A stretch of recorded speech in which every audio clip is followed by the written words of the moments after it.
All right, so now what we're going to do is I'm going to play you a little jam track so that those of you who've been following along with my quarantine beginner lessons number 6, 7, and 8, creating melodies and riffs, this is something you can play along to. Now, so the first chord I'm going to play is an E minor. The second chord I'm going to play is a D.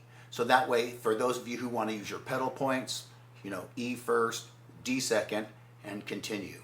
I'm going to play this for a while so you guys can jam along too. And another little secret too, you don't have to use your pedal points. You can just start experimenting with other notes and things like that.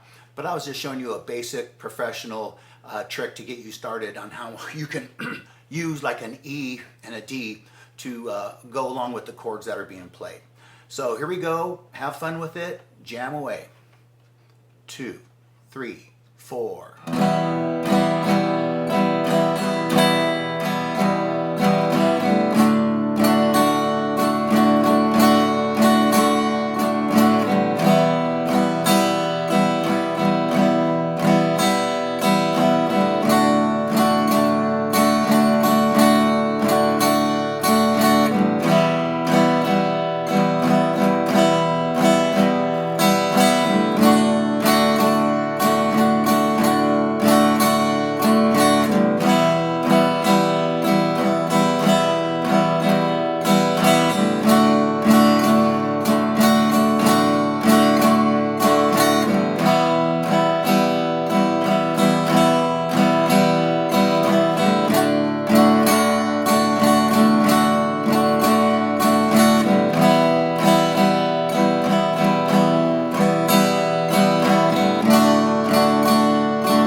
All right, there you go. Fun little jam track for you beginners.